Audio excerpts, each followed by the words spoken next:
잠깐 기도합시다. 주님, 오늘도 거룩한 날 주셔서 주 앞에 모였나이다. 우리 모두가 하나님의 생명의 말씀을 듣고자 합니다. 성령이여 긍휼의 영으로 우리 안에 찾아오셔서 우리 마음을 넓게 열게 하시고 생명의 빛이 우리 마음 깊은 곳에 비춰질 때에 우리가 기쁨과 감격과 아멘으로 하답할 수 있도록 이 시간 성령으로 웃기를 이끌어 주시옵소서. 예수님의 이름으로 기도하옵나이다. 아멘.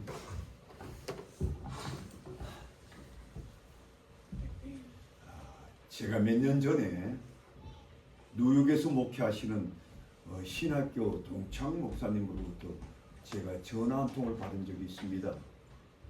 그분의 통화 내용은 이것입니다. 자신이 사역하는 지역에 대표적인 교단 목회가 있는데 그 교회가 그 담임 목사님하고 큰 갈등을 겪고 있다는 거예요. 이걸 어떻게 했으면 좋겠습니까? 라고 저한테 문의 들어왔어요. 그런데 알고 보니까 그 목사님은 한 2년 전에 이 지역에서 어느 모교에서 사역을 하시다 사임한 후 얼마 지나지 않아 그 교회에 부임하신 목사들입니다. 당시 그 목사님이 그 교회를 사임할 때도 본교단이 추구하는 신학 사상과 교회 정치 제도가 맞지 않아서 갈등 끝에 자신이 사역하던 교회로 하여금 본교단을 탈퇴하려는 그런 움직임을 가지다가 실패한 후에 결국 교회를 사임하게 됐는데 그곳에 가서도 그런 성향을 버리지 못한 채 분파행동을 하다가 결국 당회와 마찰을 빚게 되었고 이로 말미암아 교회는 큰 분쟁에 휘말리게 되었는데 문제는 교회가 워낙 큰 교회가 되다 보니까 수습이 쉽지 않다고 그 목사님이 당시 노회장으로서 수습위원장이었는데 그걸 저한테 저는 그 당시 이 목사님의 고민스러운 말씀을 들으면서 느낀 감정이 있었어요. 이게 뭐냐? 왜 이와 같은 갈등이 우리 인생사에 반복해서 일어나고 있는가? 이게 그리고 그 갈등의 문제를 우리가 피할 수 없다면 이걸 치유할 수 있는 방법을 우리가 알 수 없는가? 이런 마음이 깊이 든 적이 있습니다. 저는 그때 이후로 결국은 해답은 오직 성경에서 찾을 수밖에 없다는 것입니다. 오늘 본문 말씀은 인류 역사상 가장 심각한 갈등과 분열을 보여준 이방인과 유대인 사이가 어떻게 주님의 십자가와 성령의 도움으로 해결해 보여주었나를 아주 정당하게 보여주는 내용입니다. 이 말씀이 너무 귀해요. 이 말씀이 제가 너무 귀해서 오늘 여러분과 이 말씀을 깊이 다루고자 하는 것입니다. 제가 오늘 본문에 이 말씀을 주제를 다루기 위해서 세 부분으로 나눠서 한번 생각해 보려고 합니다. 첫째는 우리 그리스도인들의 과거의 삶을 먼저 다루고 두 번째로 우리 그리스도인들의 현재의 삶, 나아가서 세 번째로 우리 그리스도인들의 미래적인 삶을 나누어서 한번 말씀을 삼고자 합니다. 첫째로는 우리 그리스도인의 과거의 삶이 무엇인가를 여러분들이 알고 있어요. 그것은 한마디로 이방인의 삶이었다는 거예요. 오늘 보면 11절 12절을 우리가 한 목소리를 봅시다. 시작. 그러므로 생각하라. 너희는 그때의 육체는 이방인이요 손으로는 육체에 향한 할례를 받는 무리라 정한 자들로부터 할례를 받지 않는 무리라 칭함을 받는 자들이니라. 우리 영권이 왔는데 저 영어를 읽어드리겠어요. Therefore remember that formerly you who are Gentiles by birth and called uncircumcised by those who call themselves the circumcision that done in the body of the hand of man. 여러분 이거 들으면 여러분이 참 이해하기 어려울 겁니다. 저같이 신학을 일평생을 하고 저같이 아마 성경을 제가 아마 100분은 더 읽었을걸요. 그래도 참 이걸 이해하기가 쉽지 않아요. 그래서 여러분 설교를 들어야 됩니다. 너무너무 여러분 이 말씀은 우리 그리스도인들의 삶을 바울이라는 작가가 너희들은 과거에 foreigner 이방인이었다 이렇게 증가합니다. 그런데 여러분들이 오늘 본문 말씀 중에 특히 주목해야 될 구절이 나오는데 그것이 뭐냐? 그때예라고. 그때예. 이 단어는 가계 시제를 말하는데 두 번씩이나 거듭 나와요. 즉 우리 그리스도인들의 먼 과거의 삶을 지칭하는데요.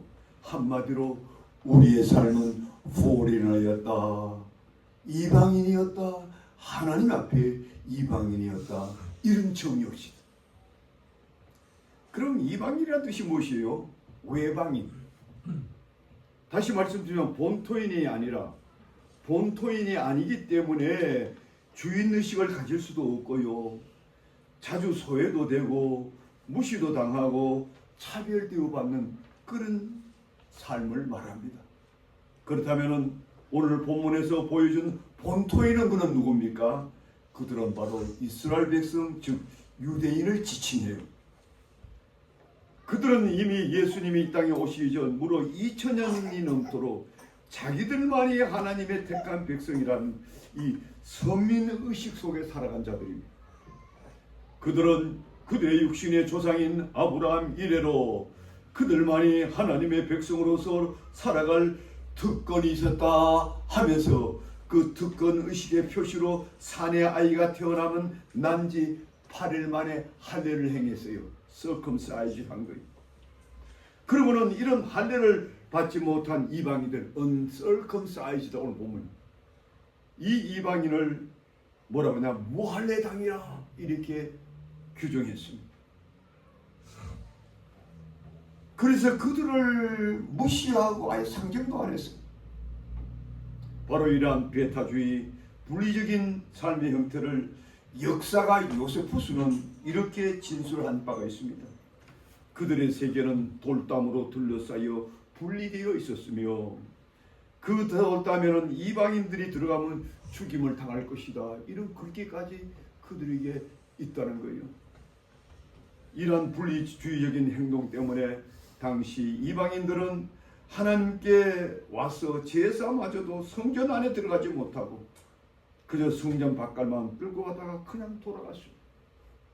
심지어는 이 때문에 유대인 청년들이 만약에 이방 처녀와 결혼하려 들면 돌로 찍힘을 당하기가 일쑤였습니다.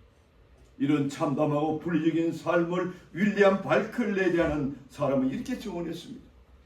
유대인들은 당시 이방인들을 매우 경멸하였습니다. 그들은 하나님께서 이방인들을 지옥의 연로로 사용하기 위해 창조하였습니다 라고까지 말을 했습니다. 자, 이 정도까지 이르니 유대인과 이방인 사이는 어떤 일이 일어났을까요? 세월이 갈수록 그들의 관계는 험악할 대로 험악해졌고 이방인들은 이러한 유대인들에게 이 경멸의 대상이 되었고 유대인들은 이방인들에게 늘 증오의 대상이 철저한지 볼 수가 있다. 문제는 이러한 역사적 비극 한가운데 살아온 이방인들의 비참한 상황이 어떠했는가. 저 유명한 핸드릭슨이라는 신학자는 이런 말을 남겼습니다. 그때 당시의 인류 세계는 그리스도도 없었고 국적도 없었고 친구도 없었고 희망도 신앙도 없었습니다. 여러분 이 사실을 보여주는 게 11절이에요. 11절, 12절 한번 같이 다시 있어요. 시작. 그때는 너희가 그리스도 밖에 있었고 이스라엘나라 밖에 살았다. 약속의 언약들에 대하여는 외인이요 세상에서는 소망 없고 하나님도 없는 자이더니. 이것이 과거에 여러분과 내가 그랬다고 바로 증거하는 거예요. 여러분 이 사실을 딱 알고 예수를 믿었습니까? 모르고 믿었으면 말씀을 들어야 되는 거예요. 들어야 돼요. 이게 얼마나 귀한 말씀인지 몰라요.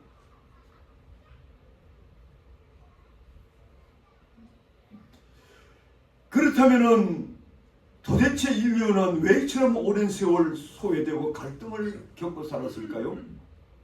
하나님께서 정말 이스라엘만 사랑해서 그렇게 된 것일까요? 그들만이 하나님의 택한 백성이요 언약의 백성이라 그렇습니까? 그렇지 않습니다.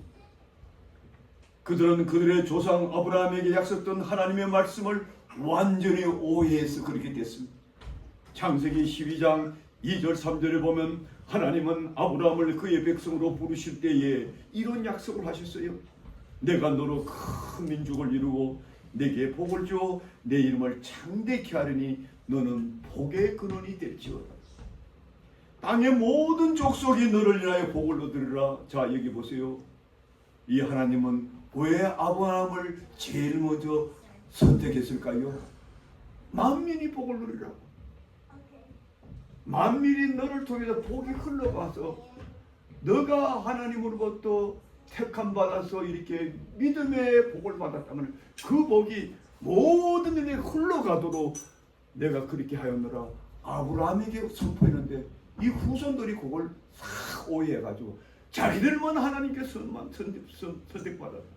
이렇게 선민의식으로 살아갑니다. 이것이 인류 역사를 치명적으로 불구로 몰아갔어요.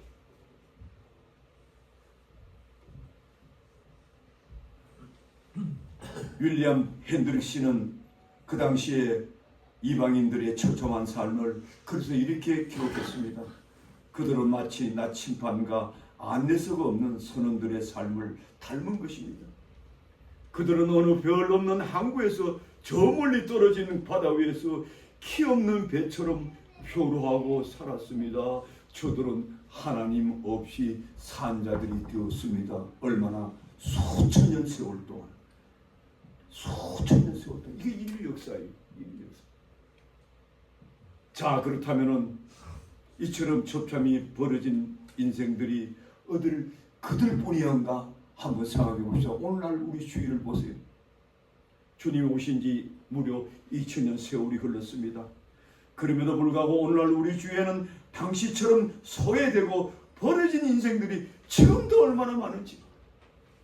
여러분, 오늘날 우리 주위를 한번 살펴보세요. 소외 강대국과 약소국 사이에 벌어지고 있는 지금 갈등과 벌어짐을 보세요. 얼마나 비참한 세상이 여러분들 보고 있습니다. 경제적으로 부유한 자와 가난한 자 사이에 벌어지는 갈등과 소외를 보시기 바랍니다. 소위 잘 배운 자와 못 배운 자 사이에 일어나는 갈등들을 보세요. 소위 잘난 자와 못난 자의 사이에 벌어지고 있는 지금 갈등과 소외를 보십시오. 지금 온 인류가 지금도 날마다 갈등하고 그 소외에 시달리고 그 다음에 상처받고 살지 않습니까? 이게 인류 역사입니다. 물론 이러한 갈등과 소외는 여러 가지 이유가 있을 것입니다. 첫 번째, 그 원초적인 갈등과 소외는 우리 모든 인간 각자가 지닌 원초적인 이기심일 것입니다. 이 때문에 사람은 오라다 상대방의 입장과 형편보다 내 형편과 내 입장을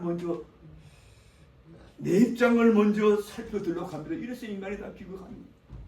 여러분, 오늘날 분쟁을 보세요. 다 깊이 들어가 보세요. 다 지 뜻대로 하라는 거예요. 이게 얼마나 무서운 줄 압니까? 얼마나 이게 본능적인 인간에게 이 갈등의 본질적인 기초가 인간의 이기심이라는 걸 아십니까? 갈등의 기초는 항상 내 안에 있는 이기심인 거예요. 한번 깊이 여러분 생각해 보세요. 두 번째로 우리 인간들이 왜 갈등을 하느냐? 소통의 부족에서 오는 갈등도 예외가 아닙니다. 조금만 열린 마음으로 상대에게 다가가서 소통하다 보면 문제가 풀릴 텐데 아예 소통 자체를 거절하는, 나는 네하고 상대하지 않겠다. 내가 네를 너무 실망하기 때문에 너는 인간이 아니야. 그리고 소통하는 거예요. 이게 얼마나 무서운 이기심인 줄 여러분 아십니까? 세 번째로 우리 인생은 누구나 다 서로 다른 면을 소유하고 있다는 것을 인정하지 않습니다. 우리 하나님께서요, 인간을 창조하실 때요, 단 한 사람도 똑같은 사람 아무도 창조하지 않습니다. 이 수십억의 인류가 모든 사람이 다 독특한 개성과 인격과 다른 생각과 다른 가치가 다른 목적을 가서 나와 같은 사람 하나도 없어요. 그걸 우리가 인정하자고 들자. 너는 내 같아야 돼. 이렇게 요구하고.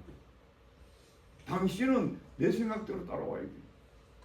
내 생각과 내 사상과 내 가치관과 내 문화를 너희들은 수용해야 돼. 이런 국제 간의 관계를 보세요. 지금 미국과 지금 이란 관계를 한번 보세요. 거기에서 해결점이 있습니까? 없는 거예요. 없는 거예요. 그러고 맨날 이 사람들을 속이고 맨날 치고 가는 거예요. 저는 거기 해결 없다고 봐요. 절대 없어요.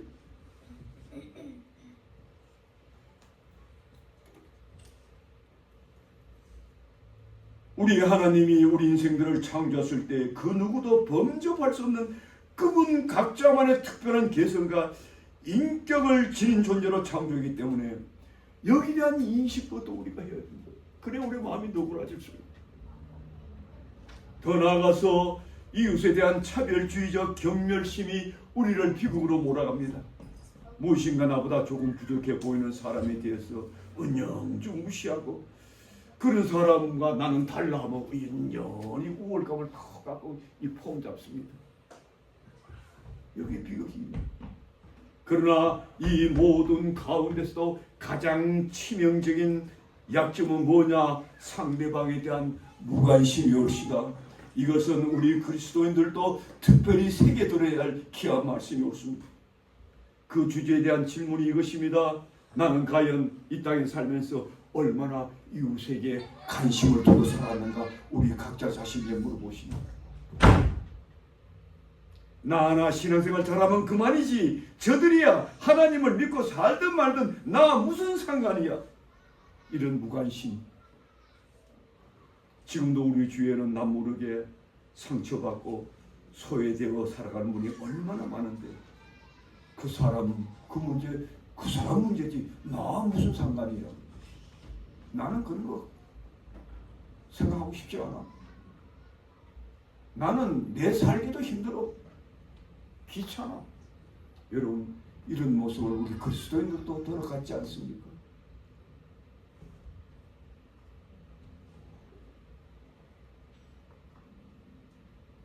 그러나 베드로후서 3장 9절을 봅시다. 주님은 어떤 마음으로 이 세상을 살았습니까? 아무도 멸망치 않고 다 회개하기를 원한다. 따라합시다. 아무도 멸망치 않고 모두 다 회개하기를 원한다. 모두 다.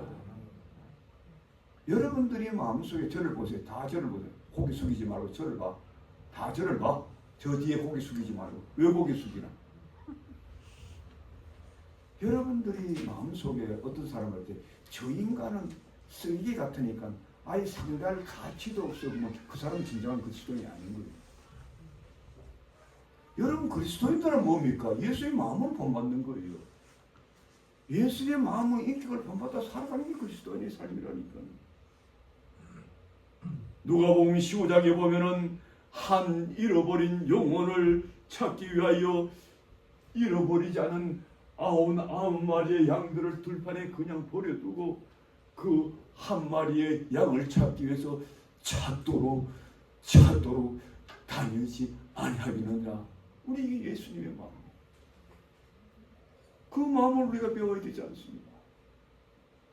여러분들 왜 그리스도인의 삶을 살아갑니까? 무엇 때문에 예수를 믿는 거예요? 내 혼자 잘 먹고 잘 살라고, 내 혼자 천국 가려고. 우리 기독교는 그런 이기적인 종교가 아니에요. 기독교는 주 예수를 믿어라. 너만 구원받아 하잖아요. 너와 내 집이 구원받아. 복수적이에요. 절대로 혼자 아니에요. 이웃이 없는 나는 없다는 걸 여러분들 알아야 됩니다. 이웃이 없는 나는 없다는 걸 여러분들 아시고.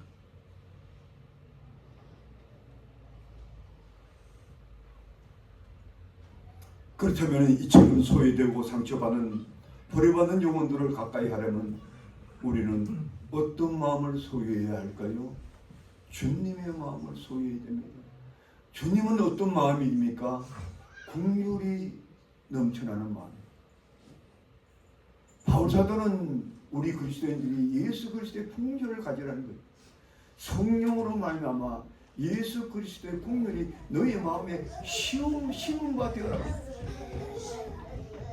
여러분들이 한 인간을 볼 때에 저를 보세요. 여러분들이 그 옆에 쳐다보지 마. 나를 봐. 어디를 봐? 나를 봐. 나를 봐. 여러분들이 한 사람을 보았을 때 제가 여러분들 늘 강조하는 게 있지 않습니까?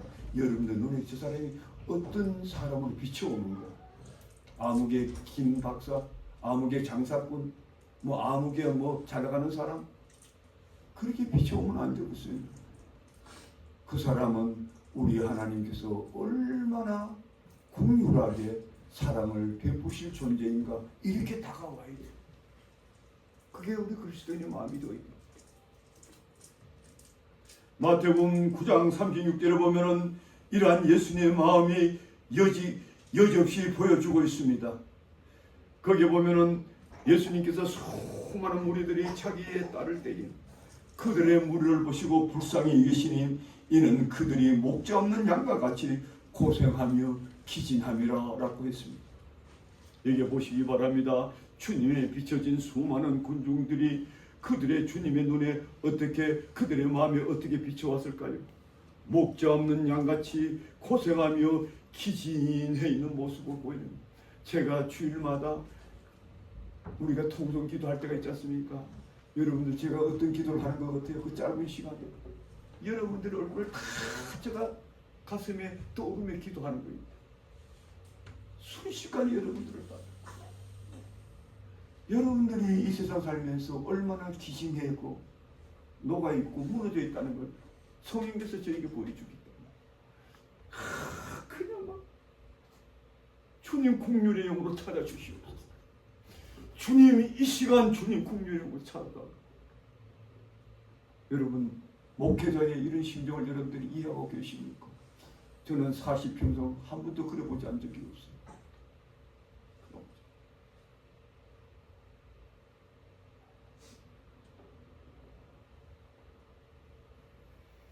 목자 없는 양같이 고생하며 기진맥진한 영혼들이 예수님의 그 인격에 꽉 수많은 우리가 그냥 흘러가는 거예요.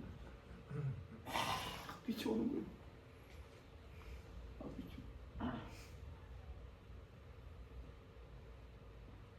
바로 주님이 평소에 가졌던 속살 깊은 그들에 대한 관심을 보여주는 것입니다. 그러므로 우리 그리스도인들은 나의 이 무정한 마음, 나의 무지관심 때문에 저 벌어지고 소외된 이웃이 방황하며 살지 않도록 여러분들이 나아가야 진정한 그리스도인이라 이 말씀입니다.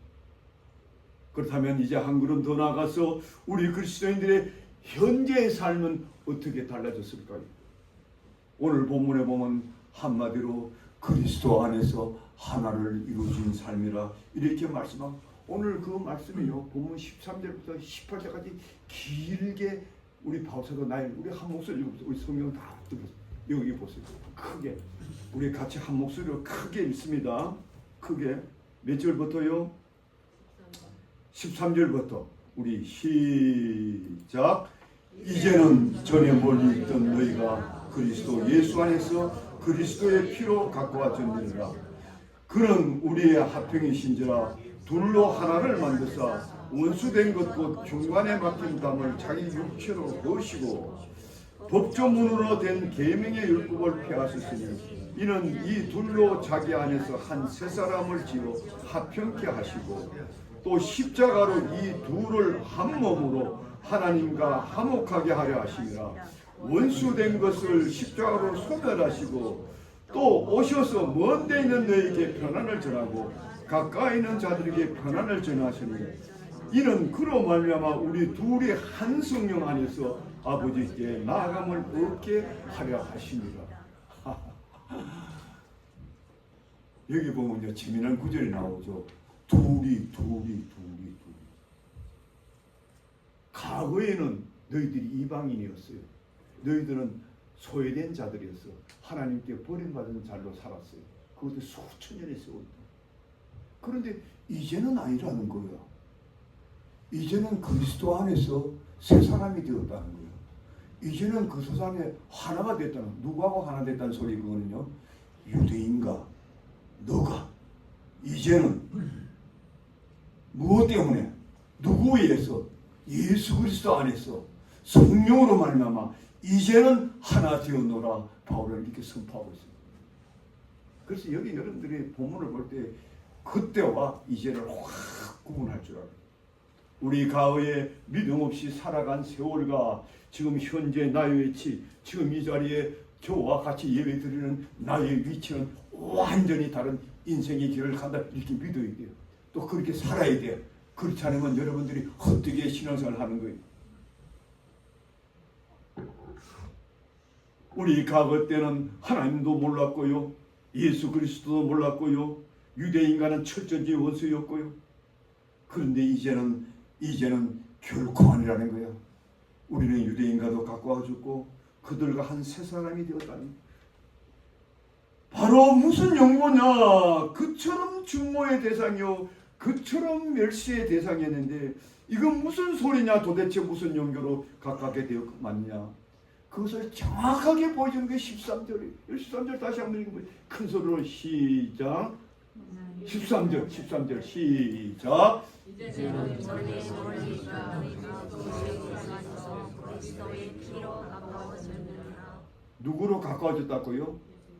예수 그리스도의 피로. But now in Christ Jesus, you who once were far away. 옛날에는 아주 멀리 갔다는데 완전히 버리고 빠져. 그런데 너가 have been brought near through the blood of Christ. 예수 그리스도의 보혈의 피로 이제는 쫙 가까워져가지고 더 나가서 이제는 하나가 되었어. 예수 그리스도 안에서 하나님과 같이 나가게 되었다. 이렇게 선포하고 있는. 여러분, 저한테 이런 설교를 듣고 이 성경을 들으면 이해가 가요. 그냥 막 넘어갈 겁니다. 여러분, 설교 듣지 않아요. 뭐 이게 무슨 소리인가, 뭐 씨알 까먹지 않는 소리인가. 이 세계를 여러분 이해를.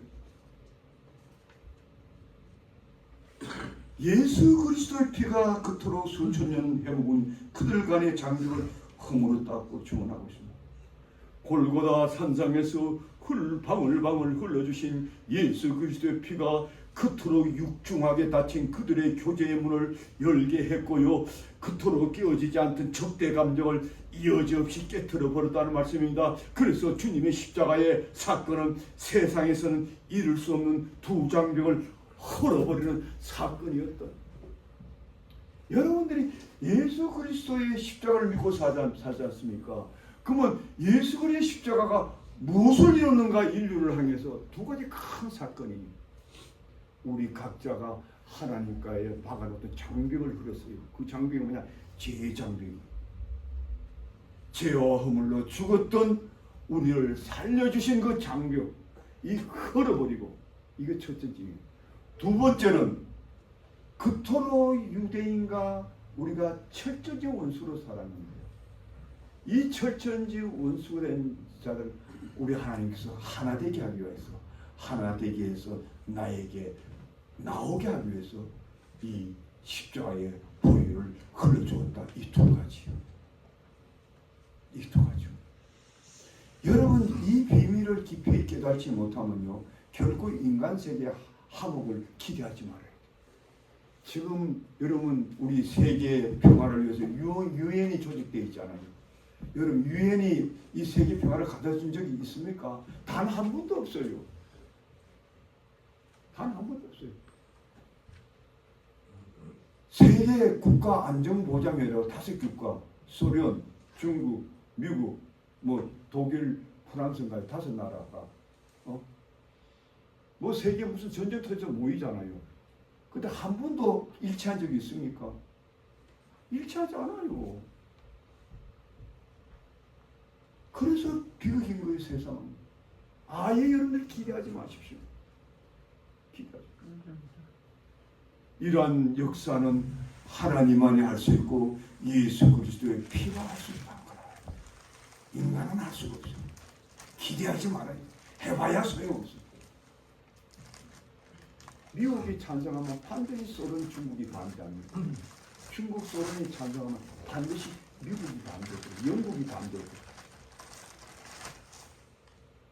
저는 70평생 넘도록 한 번도 의뢰하는 애 못 봤어요. 의뢰해서 세상에 평화가 오지. 그 사람들 강대국인데 5나라의 힘 뭉치면 세상에 무슨 전쟁이 일어날 수 있겠어요? 가서 그냥 꼼짝 못하게 하는. 안 돼.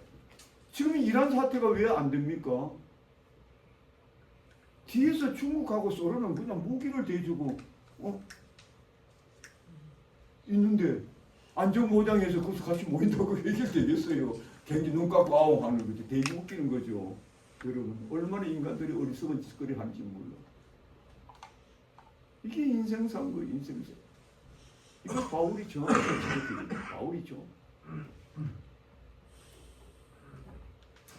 그렇다면 사랑하는 성도 여러분, 여러분은 세상사에서 일어나는 수많은 갈등을 그렇다면 무엇으로 풀 수 있습니까? 인간이 저지른 죄의 문제를 해결하지 않고 풀 수 있는가? 십자가에 흘려주신 예수 그리스도의 보혈의 피가 도대체 무슨 역사를 일으키길래 이런 인간을 진정으로 하나님과 화목시켜 줬습니까? 그것은 예수 그리스도가 우리의 죄를 짊어지고 십자가에 죽었기 때문에. 우리 인간의 장벽은요, 여러분이 깊이 들어가 보세요. 그 원초적인 것은 바로 죄의 장벽이에요.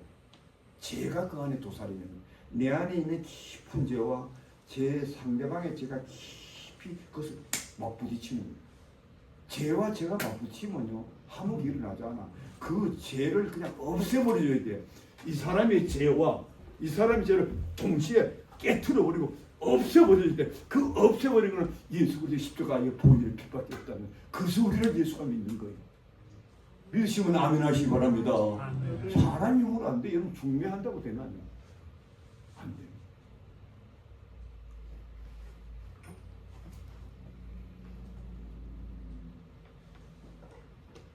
인생들이 하나님께 저지르는 수많은 갈등과 장벽은 원천적으로 다 인생들이 저진 죄에서 비롯된 것입니다. 우리가 이 사실을 인정하고 예수 앞에 나와 우리 죄를 고백하고 용서함 받지 않으면 원천적으로 해결되지 않습니다. 아무리 우리가 하늘처럼 넓은 마음으로 이웃의 잘못을 용납한들 얼마 지나지 않으면 또 다른 문제가 또 불거 나옵니다. 불쑥 내 안에 깊은 곳에서 그냥 또 불고 여러분들 어떤 사람들을 여러분들 잘못하면 아이 그래 내가 이해해줘 그래 없는 걸로 하자 내가 마음이 너무 넓어가지고 그런데 그게 얼마 갑니까? 한 주도 못 가서 속에서 불고기잖아. 왜 일어난가요? 그 사람의 약점이 내는 또 보여지니까. 근데 그 사람의 약점이 내한테 보여주면 나는 상대방한테 내 약점이 안 보여질까요? 여러분 한번 생각해보세요. 어떤 사람이 아무 잘못됐을 때 저 녀석 말이 증거는 내가 그만큼 이해해줬으면 됐지 하고 보는 거예요. 또 엉뚱한 행동을 하고 앉아있는 거예요. 그럼 여기 속이 뒤집어지죠. 왜 뒤집어질까요? 왜 뒤집어져? 내 속에 있는 그 사람을 용서해 줄 수 없는 그 죄의 본성이 솟아나기 때문에. 그렇다면 상대방은 그렇게 안 느낄까요? 저 인간 지 잘못을 모르고 지 눈에는 득보가 있는데 내 눈에 티 빼내라 그래. 이렇게 생각하는 거예요. 나는 모든 사람이 다 그렇게 싸우는 걸 봤어요. 전부 지 입장에서 말하는 거예요. 말은 들어보면 전부 지밖에 모르고 지밖에 모르고. 그게 본성적으로요. 인간의 자연스러운 본성입니다. 이것을 여러분들 깊이 헤아리고 예수를 믿는 것이 그리스도인이에요. 믿으시면 아멘 하시기 바랍니다. 그게 아멘 하세요? 아멘. 저 뒤에 아멘 하세요? 아멘.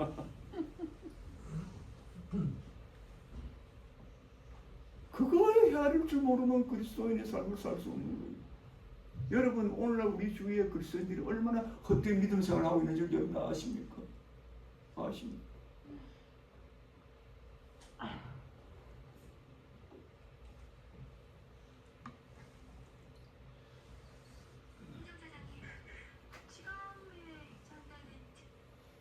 우리 예수 그리스도는 여러분과 나의 죄를 짊어지고 십자가에 죽었을 뿐 아니라 이것은 이미 예수님의 십자가 사건이 이미 여러분과 나와의 관계 또 유대인과 그리스도인 관계의 그 장벽을 이미 예수 그리스도 흘렀어요.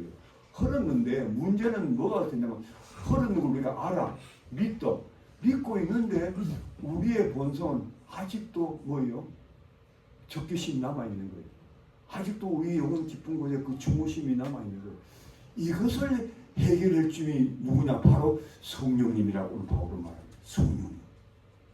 그러니까 예수 그리스도의 십자가의 사건을 통해서 인간과 인간 사이에 있는 죄의 장벽을 근본적으로 브레이크다운 시켰지만은 그렇다고 다 해결되고 있느냐? 우리 삶 속에 아니라는 거예요. 우리 삶 속에서는 끊임없이 내 죄의 본성이 끊임없이 표출되고 있기 때문에 이것을 성령께서 개입하셔가지고 우리 영혼을 다스려 주지 않으면 안 된다. 바울이 그렇게 썼다. 성령님은 어떤 분이길래 이 일을 감당하십니까? 성령님은 성경에는 평강의 영이라고 하십니다. 성령님은 화목케 하는 영입니다. 성령은 철전지 원수 되었던 자도 마음을 녹여 나의 원수도 용서하게 이끌어 가신 분이 성령님입니다. 그리고 더 나아가서 이제 궁극적으로는 그 철전지 원수도 하나가 되게 만들어서 한 몸을 이뤄서 주 앞에 나가게 한다. 이렇게 말하고 있어요. 그래서 여러분 저와 여러분 만난 거예요. 제가 가끔 우리에게 몇몇 우리 성도한테 그런 농담을 했으면 잘 만났다. 목사 잘 만났다. 하필은 우리 외나무 다리에 만났나. 원수는 옛말에 왼수는 외나무 다리에 만난다. 목사하고 딱 마주쳤으니까 이제 두 판 잡아야 돼요. 큰 낭떠러지에 우리 목사님하고 딱 만난 거예요. 어떻게 해요? 죽게 하면 살기지. 그러면 그 사람이 목사님을 끌고 가든가 목사하고 그 사람 가까워. 외길인데 두 길이 없어 피해갈 수가 없습니다.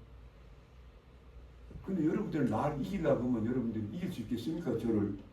여러분 저 못 이겨요. 저 안에 성령님이 계시기 때문에. 만일에 여러분 안에 성령이 계시고 내 안에 성령이 있다면 제가 여러분 절대로 못 이겨. 그래서 목사님한테 함부로 여러분들 대들지 말라는 거예요. 여러분 조심해야 돼요. 여러분 이 비밀을 알아야 돼요.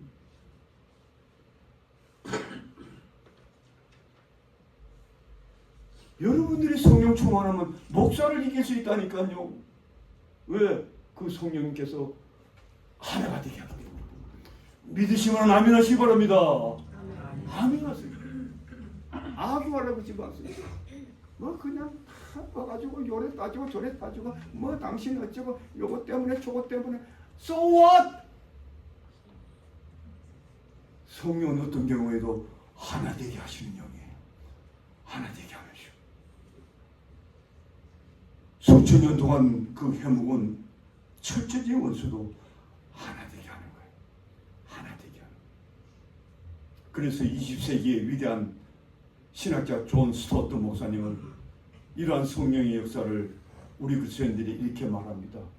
그리스도 안에서 성령 안에 신비하게 연합이 이루어지면 전 인류는 새롭게 태어난다. 성령으로 신령하게 우리 교회가 연합이 되어 있으면요. 바로 이 자체가 교회인 거예요. 교회라는 것이 뭐 와가지고 목사님 예배 듣고 목사님한테 무슨 좋은 연설 같은 무슨 설교나 듣고 이게 교회가 아니에요. 교회는요 성령으로 신령하게 하나로 연합된.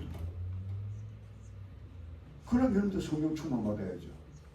성령 충만 받지 않고 일이 일어나지 않아요. 이게 교회인 거예요. 그래서 바울 사도가 그 여러분들이 여기 에베소서 4장에 나오잖아요. 이 교회란 무언가. 이 에베소 전체가 교회를 말하죠. 그러면서도 바울 사도는 뭐라고 한대요? 성령.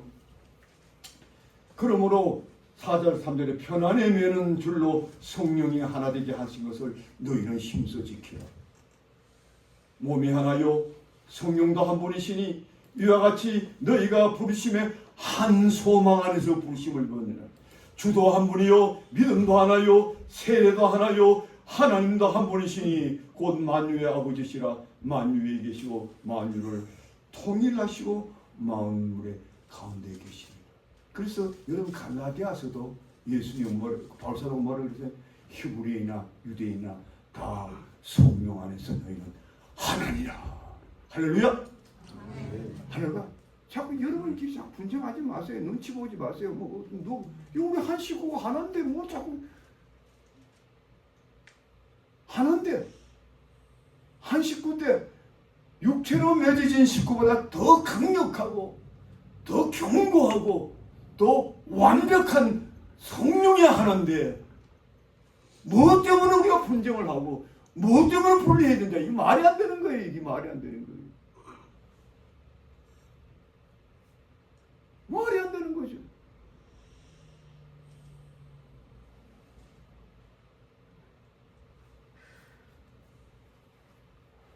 저는 오랜 세월 목회 현장에 있으면서 의외로 많은 그리스도인들이 이것을 모르는 채 살아가는 모습을 보면서 너무 안타깝게 여기지 한두 번이 아니에요. 이 신비한 하나님의 비밀을 모른 채 서로 갈등하며 서로 외면하며 사는 모습을 볼 때 가슴이 미어질 때가 한두 번이 아니에요. 겉보기는 멀쩡해 보여요. 외면적으로는 그리스도인으로 사는 것 같은데도 조금만 손해만 봐도 싸움하려고 생각이 들어요. 조금만 상처받으면 아예 순식간에 교제도 안 하려고 그래요. 조금 성격이 안 맞으면 금시 토라지고요. 한번 크게 상처받았다고 아예 관계도 단절해버리고요. 어떤 사람은 과거에 한번 당했던 피해의식 때문에 늘 경계하는 저 친구 나 잡아먹자. 저 친구 뭐 거리를 멀리 해야지. 여러분 세상은 그럴 수 있어. 세상은. 그러나 우리 그리스도는 그렇게 살면 안 돼. 절대로 안 돼. 믿으시면 아멘하시 바랍니다. 아멘. 혹시 그렇게 못 살았으면 그렇게 살 수 있도록 성령이 나에게 충만함을 채워라. 이건 사람이 힘을 할 수 있는 게 아니에요. 성령을 받아야 할 수 있는 거예요. 그래서 교회는 끊임없이 성령으로 하나가 돼야 돼요. 성령을 사모해야 돼요. 그 외에는 다른 비결 자체가 없어요. 그 비결을 배우지 못하면 목사하고 장로하고도 싸울 수 있어요. 교회는 분쟁이 일어날 수가 없어요. 왜? 지금 지 뜻대로 하려고 하니까. 안 되는 거예요. 교회는 그래서 다 이래서 실패하는 거예요. 성령 충만받지 않으면 교회도 다 실패한다니까.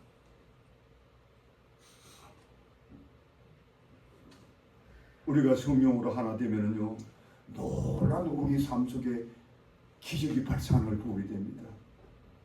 우리가 성령의 역사로 재창조를 받으면요, 잘난 자와 못난 자가 따로 없어요. 거기는 부자나 가난한 자가 따로 없어요. 그 사회 창조 안에서는요, 잘 배운 자, 못 배운 자 차별이 없어요. 거기는 오래 믿고 살았던 새롭게 거듭난 신자들은 도무지 차별이 없어요. 하나인데 뭘 도토리 키재기하고 앉아있는 거예요. 그래서 바울 사도는 다 그리스도 안에 하나이기 때문에 너희들은 모든 겸손과 온유가 하고 오래 참음으로 사랑 가운데 서로 용납하고 편안에 매는 줄로 성령의 하나 되게 하심을 힘써 지켜라. 여러분들이 우리 목사님 혁대를 메고 살잖아요. 혁대. 이 혁대가 뭐예요? 바지 안 내려오게 하죠. 바지. 혁대에서 바지 목사 앞에서 바지 후루 맡으면 여러분 저를 뭘 보겠어요? 아이고 목사님 저 뭐가 다 보이네. 아이고 주여 다음 명에 단에 못 써. 이거 나를 여러분들 떡쓰게 만들기로 혁대야 다. 그리고 가끔 좀 한다고 요거. 이 혁대가 누구 같아요? 성령. 편안에 매는 줄이라 해서 편안에 매는 줄로 힘써 성령의 그 흑끈을 힘써 지켜라. 여러분과 여러분 사이 이어지는 성령, 그 혁대. 그게 끊어지면요, 옛날에 조폭 세계도요, 의리가 있어가지고요, 우리보다 의리 더 있어. 조폭 세계가. 그 사람은 피로 막 손에 찔러가지고 피로 형제마다가. 그런데요, 그렇게 의리 있어도요, 얼마 가서 서로 죽이고 살리고. 이게 인간 세계인가. 그렇다면 이처럼 새 사람으로 거듭난 우리는 어떤 특권을 누리고 삽니까? 이거는 마지막으로 간단하게 설명 끝내서 시간이 다 됐기 때문에 5분밖에 안 남았기 때문에 오늘 19절에서 22절에 나오는데 세 가지가 나타나요. 첫째는 뭐냐? 그렇게 될 때 비로소 하늘나라의 시민권자를 인정받는다고 말해요. 두 번째로 뭐요? 하나님의 가족으로 거듭나는 가족 표현이에요. 그 다음에 세 번째로 비로소 하나님이 거하실 성전이 되어간다. 잘 들으세요. 잘 들으세요. 첫째는 뭐라고요? 성령께서 하나를 이루면 비로소 뭐라고요? 하늘나라의 시민권. 로마 시대 때는 로마인들은요, 로마 시민권 갖고 있는 자부심 갖고 살았다 그러잖아요. 그 시민권이라는 자부심으로 세계를 정복하고. 그런데 우리는 하늘의 시민권 가진, 여러분 그거하고 비교할 수 있습니까? 우리는 하늘의 시민권 가진 자들, 하늘의 시민. 하늘이 내 건 거예요. 이미 우리는요, 하나님 나라가 여기 있다 저기 있다 할 거 없어요. 물론 우리가 죽고 난 뒤에 천국 가지만은 그 전에 이미 너희 가운데 있다고 했어요. 너희 무리 가운데. 어몽유 성령으로 하나가 된 안에 이미 하늘나라가 하늘나라에 내가 시민권 갖고 있는. 안 그러면 여러분들 피죽을 갖고 싸우게 돼요. 그 지옥 같은 인생이 되는 거예요. 하늘나라의 시민권이 아무나 갖는 게 아니고 성령으로 하나가 되었을 때, 그래 하나가 돼서 하나님 나갈 때 이제 하나님께서 야 비로소 너는 이제 하늘나라의 백성이구나 하나님께서 인정해 준다니까요. 두 번째로 뭡니까? 하나님의 가족이 된다. 여기 하나님의 건속이 되었다는 뜻은 하나님의 가족, God's family. 여러분 성경이 우리 예수께서 강조하는 게 뭡니까?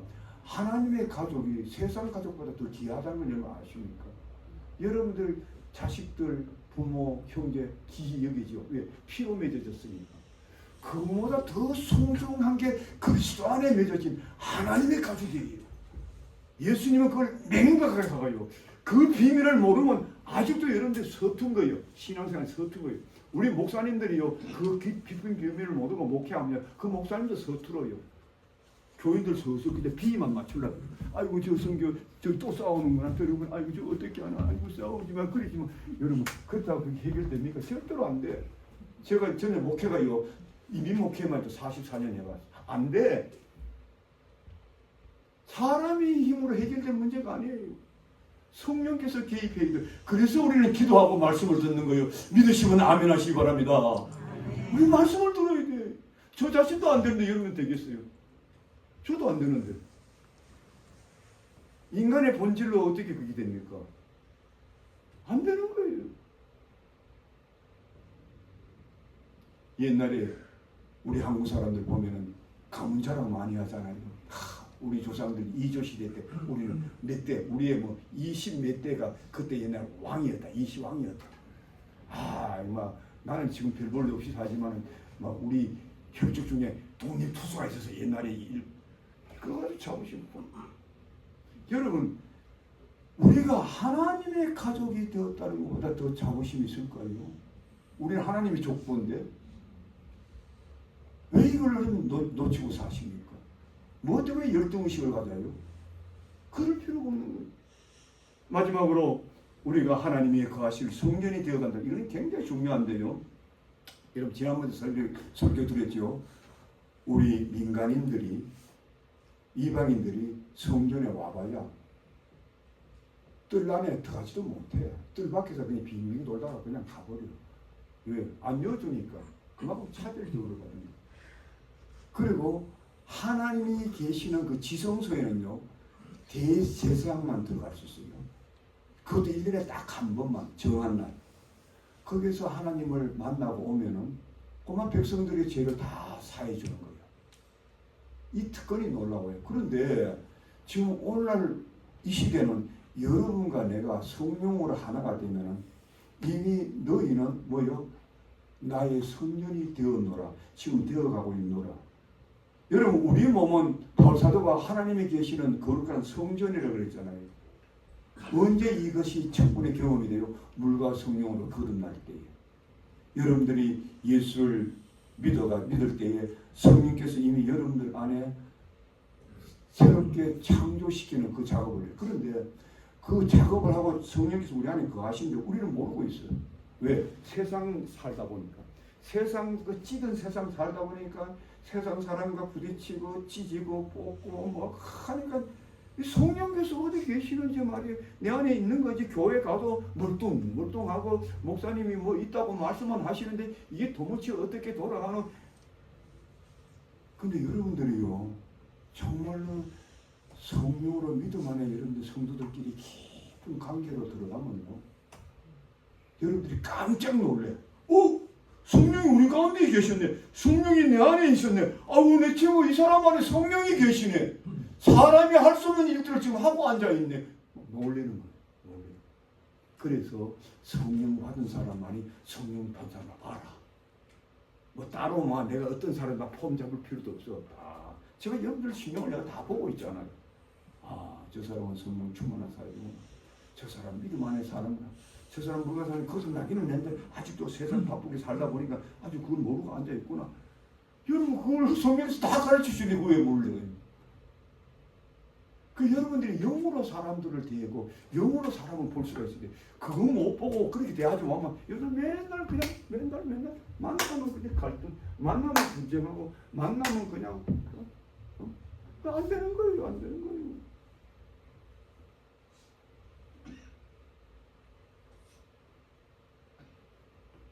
결론적으로 말씀드립니다. 시간이 되었기 때문에 이제 우리는 세계 곳곳에서 일어나는 갈등과 분쟁을 한 몸으로 지금 겪고 살아갑니다. 우리 삶의 현장을 보면 이러한 분열과 아픔, 그로 말미암아 소외라는 고통이 끊임없이 노출되는 세상에 우리가 삽니다.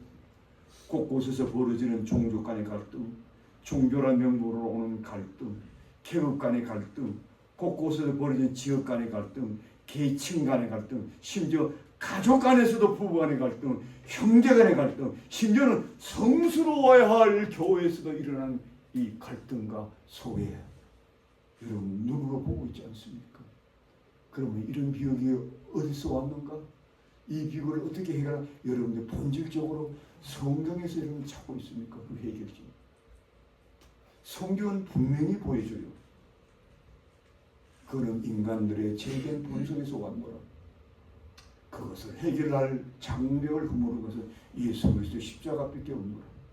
성령께서 우리의 삶 속에 찾아오셔서 간섭해 주시고 하나로 이 혁대가 묶듯이 우리를 묶어줍니다. 우리는 떳떳하게 강제를 갖고 그렇게 첫째째 원수도 용서해 줄 수가 있고, 그런 은혜가 여러분들 마음에 막 흘러 넘치게 되면 뭐라고요? 바울이 세 가지를 말하잖아요. 첫째는 뭐예요? 하나님의 시민을 갖고 있다. 너는 하나님의 가족이다. 내 가족이다. 너야말로 내가 너 안에 지금 거할 수 있게 되었노라. 여러분들이 이렇게 성령 충만하면 날마다 시간마다 성령께서 나의 가족으로, 아니 내 인격 안에서 움직이고 역사하고 그 영이 나에게 평강으로, 위로로, 생명으로, 능력으로, 큰 확신으로, 기쁨으로 인도해 준다는 사실을 알게 됩니다. 그런 은혜가 우리 교회에서 여러분 삶 속에서 강하게 일어나서 이 역사 세상을 바꿔나가는 여러분 되시기를 주의 이름으로 축복드립니다. 기도합시다. 아버지 하나님 감사합니다. 부족하고 연약하고 정말로 주님 앞에 참 부끄러운 이 종이 하나님 말씀을 제가 할 수 있는 데까지 외쳤습니다. 이 정도 부족했고 우리 모두가 하나님께 다 부족했습니다. 연약했습니다. 우리가 때로는 무지몽매했고, 아버지 하나님 이 방법이 나로서는 최선의 방법이다가 스스로 위로하고 자부하면서 어리석게 산 적도 있습니다. 그러므로 우리는 이 모든 인간의 죄의 장벽들을 다 십자가에 못 박아버리고 오늘 또 십자가에 피로 흘려주신 그 예수 그리스도의 은혜의 그 감격이 우리 안에 있게 하시고 우리를 끊임없이 하나 되게 하시는 성령의 위로와 평강이 있었어요. 이 악한 세상을 우리가 자유함 얻고 승리하는 우리 모든 성도들의 삶이 되기를 축복하여 주시옵소서. 예수님의 이름으로 축복하며 기도하옵나이다. 아멘.